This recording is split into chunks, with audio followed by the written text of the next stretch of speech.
ایک بار مصطفیٰ کریم صلی اللہ تعالیٰ علیہ وسلم صحابہ اکرام رضوان اللہ تعالیٰ علیہم اجمعین کے درمیان اعلان فرماتے ہیں اگر کسی کا میرے اوپر کوئی حق باقی ہے تو وہ لے سکتا ہے، اگر کسی کا کوئی حق باقی ہے تو لے سکتا ہے۔ تو صحابہ میں سے ایک صحابی کھڑے ہوئے اور کہا یا رسول اللہ میرا آپ کے اوپر حق باقی ہے۔ سب صحابہ ان کی طرف دیکھنے لگے کہ کون ہے، حضور پر اس کا کیا حق باقی ہے؟ تو حضور نے فرمایا جو حق ہے بتاؤ۔ کہا آپ جنگ کی تیاری کے درمیان صف سیدھی کر رہے تھے یا نماز کی حالت میں صف سیدھی فرما رہے تھے، میں صف سے تھوڑا سا آگے بڑھ گیا تھا، آپ کے ہاتھ میں چھڑی تھی، آپ نے مجھے چھڑی سے مارا تھا صف سیدھی کرنے کے لیے۔ تو حضور پاک صلی اللہ علیہ وسلم نے فرمایا ہاں میں نے صف سیدھی کرنے کے لیے چھڑی لگائی ہوگی۔ تو صحابی نے کہا کہ مجھے وہ حق چاہیے، مجھے وہ حق چاہیے۔ اللہ کے نبی صلی اللہ تعالیٰ علیہ وسلم آگے بڑھے اور اپنے آپ کو ان کے حوالے کیا، کہا کہ تم لے سکتے ہو جو تمہارا حق ہے، جتنا میں نے تمہیں لگایا تھا چھڑی سے اتنا تم بھی مجھے لگا سکتے ہو۔ اللہ اکبر، یہ کائنات کا سب سے عظیم آقا جس نے پوری کائنات کو اندھیریوں سے اجالے میں لایا اور جس کی ایک تاب کے لیے، اس ایک دیدار کے لیے کروڑوں فرشتے بے قرار ہوں، وہ اپنے ہی غلام، اپنے ہی خادم صحابی کے پاس اپنے آپ کو انصاف کے لیے پیش کر رہا ہو۔ صحابہ سب دیکھتے رہے اور کہنے لگے کہ یہ کیسا ہو سکتا ہے کہ حضور پاک صلی اللہ تعالیٰ علیہ وسلم پر کوئی ہاتھ اٹھائے گا۔ کوئی صحابی اگر کھڑے ہوتے تو حضور جلال میں انہیں بٹھا دیتے کہ یہ انصاف ہے، یہ اللہ کا دین ہے، تم بیٹھ جاؤ۔ تو جب حضور پاک نے اپنے آپ کو پیش کیا تو وہ صحابی آگے آئے، کہا کہ جس وقت آپ نے مجھے مارا تھا اس وقت میرے جسم پر کپڑا نہیں تھا، پیٹھ پر، لہٰذا آپ بھی اپنا جبہ اٹھائیں، آپ بھی اپنا جبہ اٹھائیں، میں ننگی پیٹھ تھا جب آپ نے مجھے چھڑی لگائی تھی۔ حضور پاک صلی اللہ تعالیٰ علیہ وسلم نے اپنے جسم اطہر سے جبہ بھی ہٹا دیا، ایک خادم اور ایک غلام کی بات پر۔ جب جبہ ہٹایا تو وہ صحابی آگے بڑھے اور حضور کے دونوں کندھوں کے بیچ میں مہر نبوت تھی، اس کو جا کر چوم لیا۔ مہر نبوت کیا ہے؟ دونوں شانوں کے بیچ میں ایک مہر، انڈے سے تھوڑی سی بڑی ایک ایسی شکل تھی جس کو کھلتے ہی سورج سے زیادہ روشنی اس میں آتی تھی۔ حضور پاک صلی اللہ تعالیٰ علیہ وسلم کی وہ مہر نبوت ہے، آپ کے خاتم النبیین ہونے کی علامت تھی، اور صحابہ وہ دیکھنے کے لیے بھی بے قرار رہتے تھے کہ کبھی تو وہ مہر نبوت بھی نظر آئے، اور وہ صحابی مہر نبوت کو چوم لیے اور اس کے بعد کہے میں نے میرا حق لے لیا، میں نے میرا حق لے لیا۔ لیکن میرے عزیزو، واقعہ جو ہے، حدیث جو ہے، صحابی نے اپنا عمل کیا، انہیں حضور صلی اللہ علیہ وسلم کی مہر نبوت کا بوسہ چاہیے تھا، وہ اس راستے سے چلے تو گئے، لیکن رسول پاک کو تو دیکھیں، اگر کوئی غلام بھی کہتا ہے کہ مجھے حق چاہیے تو اپنے آپ کو سپرد کرتے ہیں۔ ہے کوئی دنیا میں اس نظام کو پیش کر کے دکھائے کہ رسول پاک صلی اللہ تعالیٰ علیہ وسلم نے جس عدل کو قائم کیا تھا، ہے کوئی آج دنیا کا لیڈر جو اپنے آپ کو انصاف کے کٹہرے میں کھڑا کر سکے؟ یہاں تو ظالموں کی دنیا ہے، یہاں خون پینے والوں کی دنیا ہے، اور کرسی پہ بیٹھنے والے اپنے آپ کو انصاف سے بالا تر سمجھتے ہیں۔ ان کا تو خیال یہ ہے کہ سارے کورٹ اور کچہری کے قانون ان پر نہیں نافذ ہوتے، وہ تو غریبوں پر ہوتے ہیں۔ آج یہی تو چل رہا ہے، سارے جتنے بھی قانون ہیں، لا ہیں، وہ غریبوں پر نافذ ہوتے ہیں، سیٹھوں پر نہیں ہوتے، امیروں پر نہیں ہوتے، نیتاؤں پر نہیں ہوتے۔ نیتا کے لیے دیکھیں سارے وہ سگنل بھی توڑتا ہوا چلا جائے، اس کے لیے کوئی چالان نہیں ہے۔ نیتا جی ہیں، ان کے لیے تھوڑی نا قانون بنا ہے، سمویدھان ان کے لیے تھوڑی نا ہے۔ یہ لا کی کتاب صرف غریبوں کو دکھانے کے لیے ہے۔ وہ 2 نمبر کا کاروبار کرتے رہے، کوئی ریڈ نہیں پڑے گی، چلتے رہیں گے۔ ہاں کرسی سے اتر گئے تو ساری ریڈ پڑے گی، کرسی سے ہٹ گئے تو ڈپارٹمنٹ کی بھی اور اللہ کی طرف سے بھی، فرشتوں کی بھی پڑتی ہے۔ یہ دنیا کا نظام ہم نے دیکھا ہے میرے عزیزو، اور یہی کی بات نہیں کر رہا ہوں، جو بنام مسلمان ملک ہیں آج ان کا بھی حال یہی ہے۔ آج چاہے وہ سعودی ہو، امارات ہو، یا پھر کویت، بحرین، یہ سب ممالک بظاہر ہاتھی کے دانت ہیں، جو جبے کبے میں مسلمان نظر آتے ہیں، لیکن انہوں نے انصاف کا خون کیا ہوا ہے۔ عدل نام کی کوئی چیز نہیں ہے۔ ان کے شہزادے، ان کے گھروں میں پلنے والے عیاش، ان کے بیٹے نہ جانے کتنی عورتوں کی عزت لوٹ لیں، پھر بھی ان کے لیے قانون نہیں ہے۔ ہاں اگر وہی کوئی غریب سے یہ سرزد ہو جائے تو صرف موت کی بھی سزا ہے، وہ موت کے کٹہرے تک بھی جا سکتا ہے۔ تو دنیا میں نظام مصطفیٰ صلی اللہ تعالیٰ علیہ وسلم کی مثال کوئی نہیں لا سکتا۔ حضور اکرم صلی اللہ تعالیٰ علیہ وسلم کے زمانے میں ایک خاتون چوری میں پکڑی گئی، ایک خاتون، بنو مخزوم قبیلے کی ایک خاتون پکڑی گئی۔ قرآن کا فرمان تھا والسارق والسارقۃ فاقطعوا ایدیہما جزاء بما کسبا نکالا من اللہ، چور ہو یا چورنی ہو، جب پکڑے جائیں تو ان کا ہاتھ کاٹا جائے گا، یہ اللہ تعالیٰ کی طرف سے سزا ہے۔ اب چوری کی مقدار ہے، کتنی چوری کیا ہو اور پہلے کون سا ہاتھ کاٹا، یہ سب قضا سے متعلق قوانین ہیں۔ آپ نے صرف اتنا ہی سنا ہوگا کہ ہاتھ کاٹا جائے گا، اس کے بہت سارے پروسیس ہیں، ثابت ہونا چاہیے، گواہ ہونا چاہیے، اور پھر اس چور نے کتنی مقدار میں چوری کیا اور کون سی چیز کی چوری کیا، بڑے مسائل ہیں۔ لیکن میں جو بات عرض کر رہا ہوں، اس خاتون کو جب چوری میں پکڑا گیا، پیش کیا گیا بارگاہ رسالت معاب میں، اب صحابہ کرام میں ایک بات یہ چلی کہ صحابہ کہنے لگی یہ جو خاندان ہے بنو مخزوم ابھی ابھی اسلام میں آئے ہیں، ابھی ابھی ایمان لائے ہوئے ہیں، اور انہی کے خاندان کی لڑکی اب چوری میں پکڑی گئی، ہاتھ کاٹیں گے تو پورا قبیلہ برگشتہ ہو سکتا ہے، اسلام سے دور ہو سکتا ہے، لہٰذا کچھ تو ان کی سفارش ہونی چاہیے۔ اور صحابہ اس معاملے میں ڈر رہے تھے کس سے بات کریں، کون بات کرنے کے لیے جائے گا۔ حضرت اسامہ بن زید بڑے لاڈلے تھے حضور کے، حضور پاک صلی اللہ علیہ وسلم کے گھر میں آنا جانا اچھا خاصا تھا، کیونکہ حضور کے غلام زادے تھے۔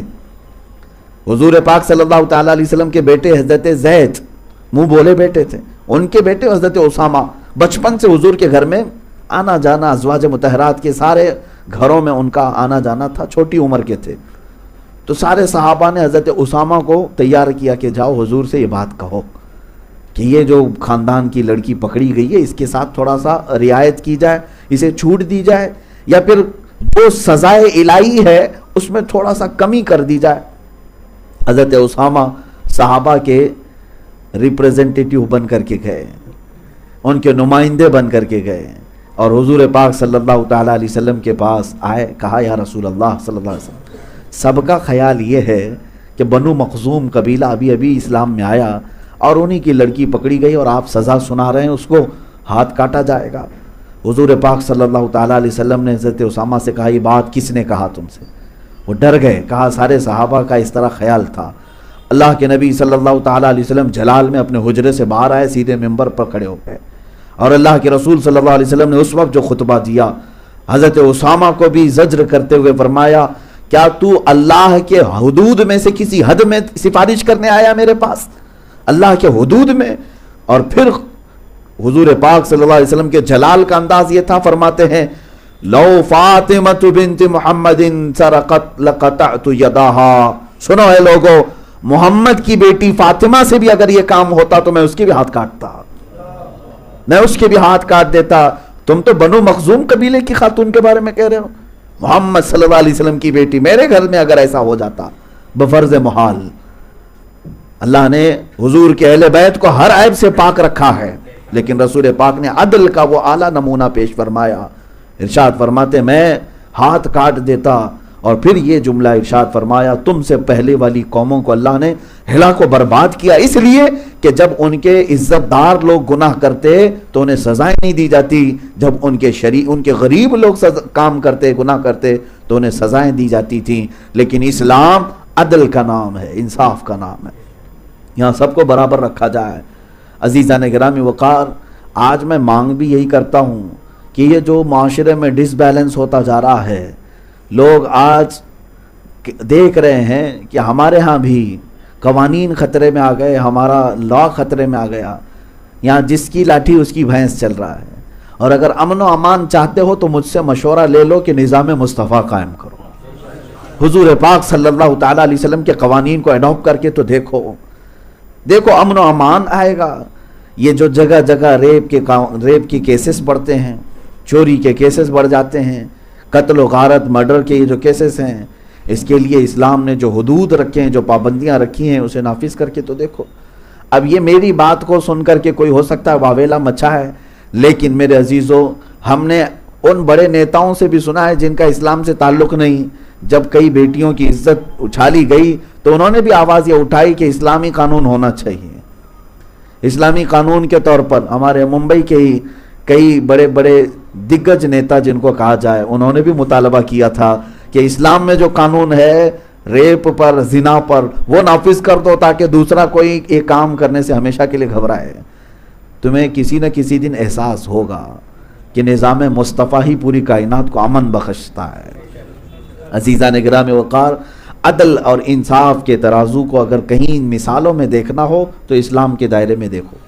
باقی سارے لوگ, نوشیرواں نام کا ایک بادشاہ تھا جس کا عدل مشہور تھا کہ نوشیرواں عادل بادشاہ تھا, عادل بادشاہ تھا, لیکن بڑا عادل بادشاہ جس کے عدل مشہور تھے اس کے بھی بارے میں تاریخ میں ہم نے پڑھا تو ایک مرتبہ اس کے خلاف کسی عورت نے کچھ مقدمہ کیا تھا یا کچھ معاملہ ہوا تھا تو اس کو پہاڑ کی چوٹی سے ڈھکیل کر گرا دیا گیا تھا.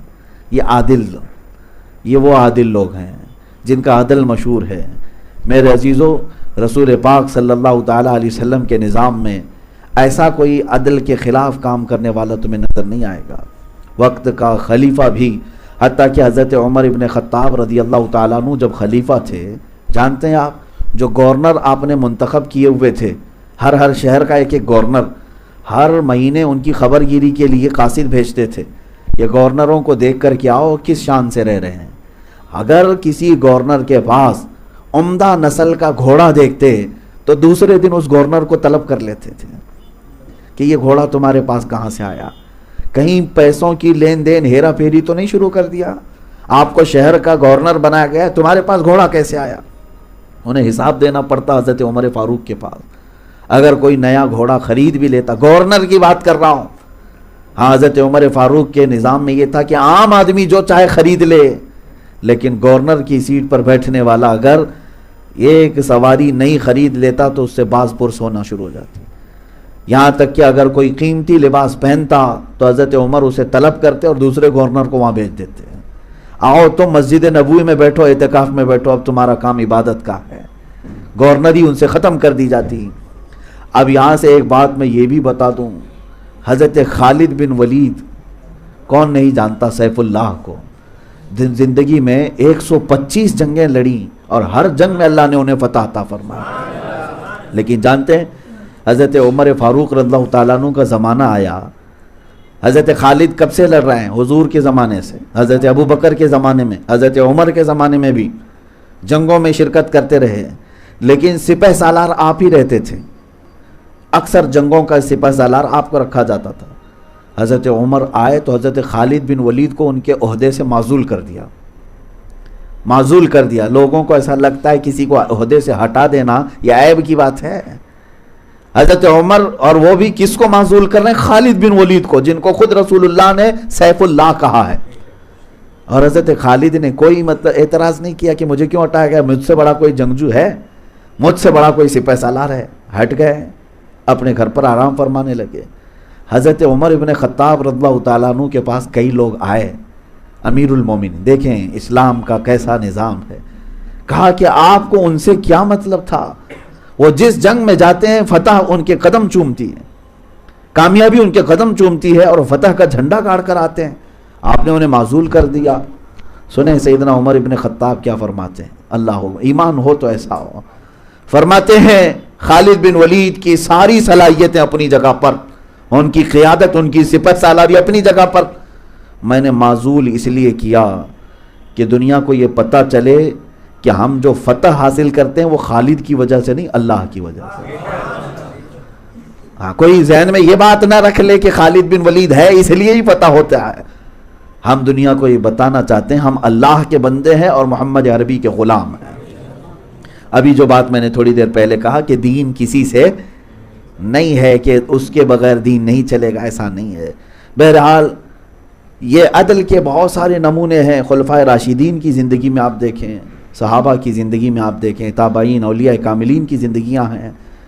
اب میں خلاصتاً اس بات کو کہتا ہوں, اللہ تعالیٰ نے فرمایا کہ تم خوب انصاف پر قائم ہو جاؤ چاہے تمہارا نقصان ہو, وَلَوْ عَلَىٰ أَنفُسِكُمْ, اللہ فرماتا اگرچہ تمہارا اپنا جانی نقصان بھی ہو جائے.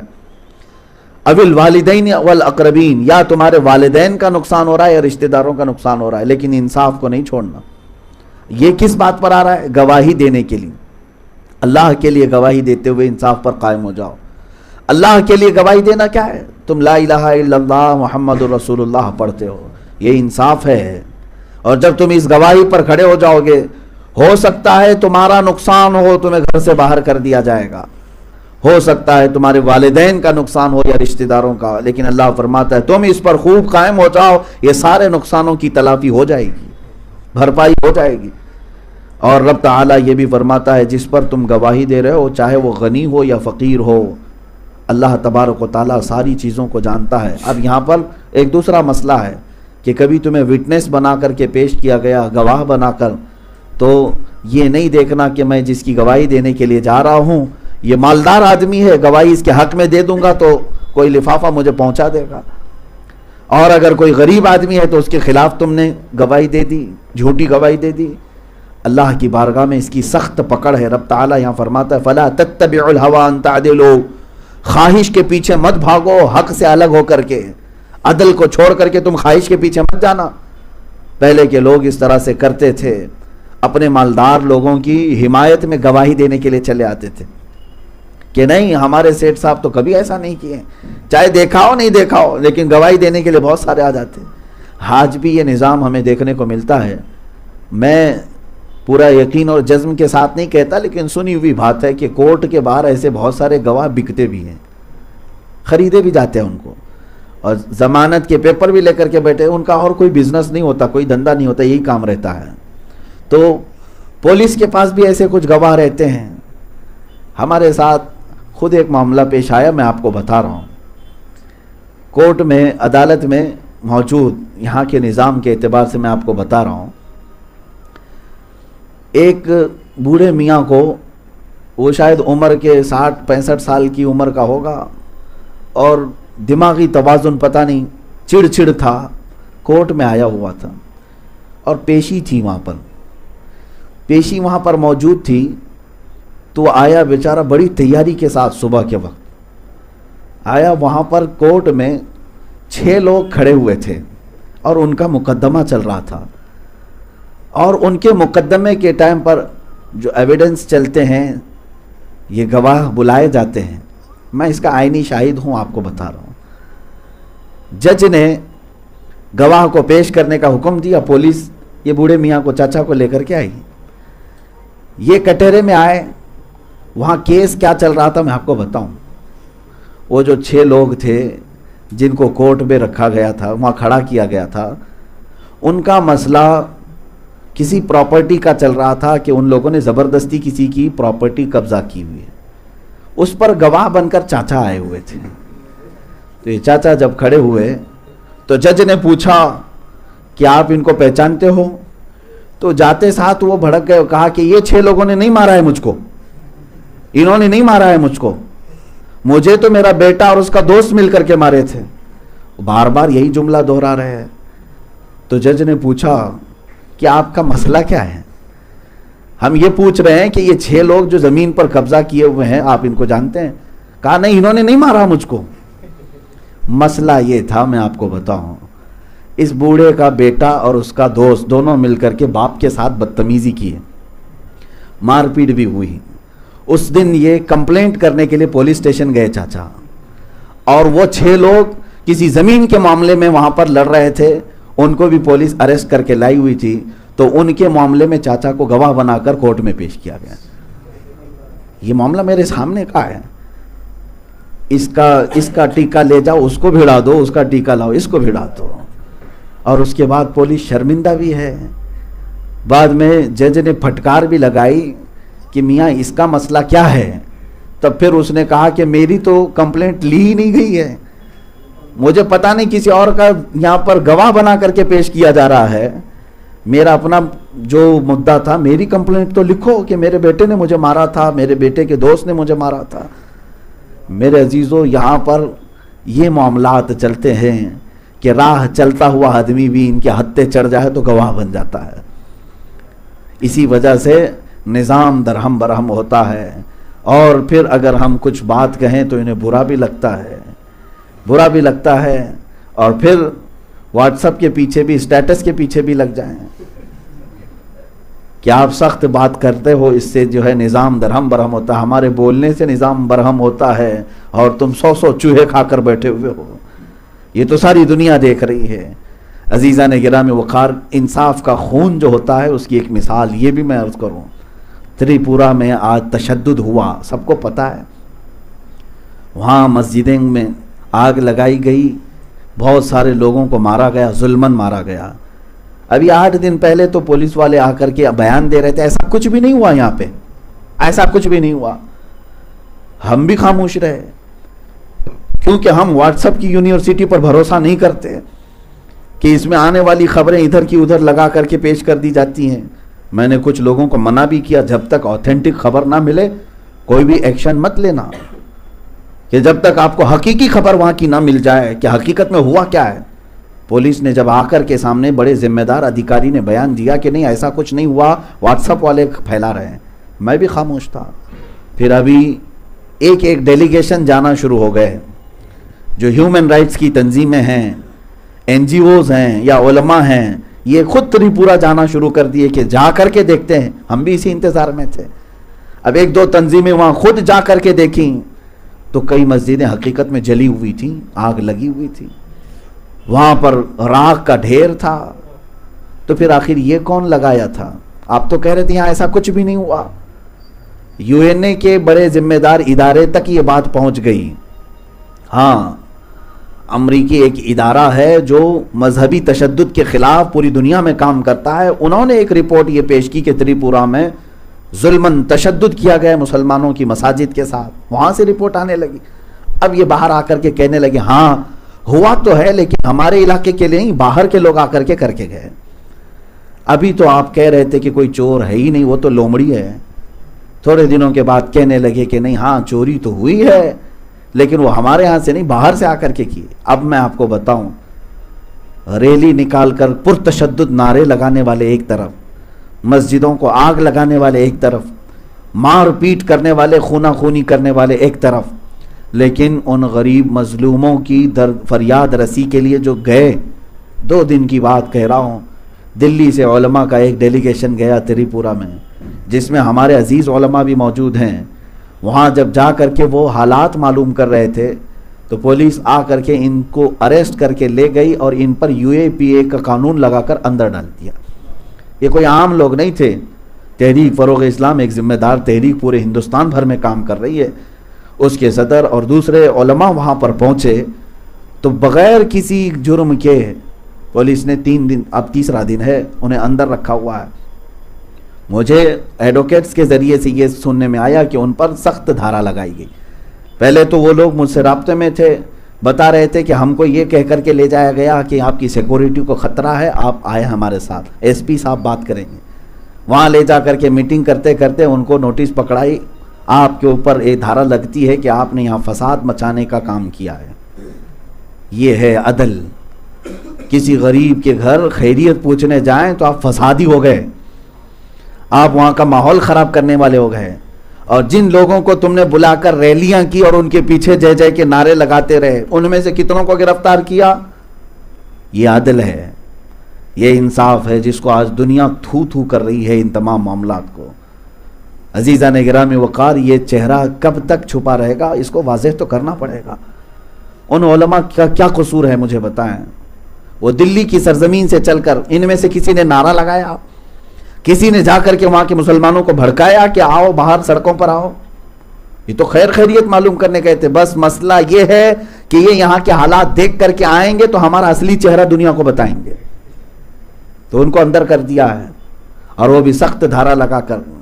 اسی لیے کافی دن پہلے سے میں یہ چیختا رہا، چلاتا رہا، سارا کچھ تو تمہارا ہی ہے، تخت بھی تمہارا، حکومت بھی تمہاری، پولیس بھی تمہاری، سب کچھ تم نے اپنا لیا ہے، اور اب کون سے عدل کی بات ہم ان کے ساتھ کریں گے؟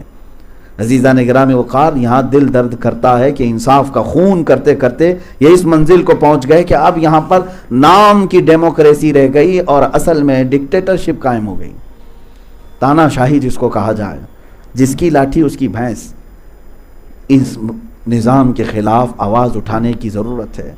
اور آج چند علماء اگر گرفتار ہوئے ہیں، سارے علماء اگر یہ سمجھ رہے ہیں کہ ان کے ساتھ ہوا ہے نا، ہمارے ساتھ کیا ہوا، انتظار کرو تمہاری بھی باری آئے گی، باری آئے گی۔ اس لیے بیداری کے لیے میں بار بار بولتا ہوں کہ اس ظلم کے خلاف آواز اٹھانے کی ضرورت ہے۔ انشاءاللہ العزیز وقت کے آتے ہی ہمارے اکابر اور ہمارے مشائخ جو فیصلہ لیں گے، ہم انشاءاللہ ان کے فیصلوں کے ساتھ حاضر رہیں گے۔ ہم تائید بھی کریں گے کہ ہم انصاف کے لیے لڑیں گے، ظلم کے خلاف آواز اٹھائیں گے۔ قرآن کی وہی تفسیر میں کر رہا ہوں، میرا خدا بھی خود فرماتا ہے کہ انصاف پر خوب خوب قائم ہو جاؤ۔ اگر کوئی مجرم ہم میں سے ملے تو اسے تم قید کرو، اگر کوئی مجرم تم میں سے ملے تو اسے بھی قید کرو۔ یہ انصاف پورے دھرتی کو امن کی طرف لائے گا، فساد ختم ہوگا۔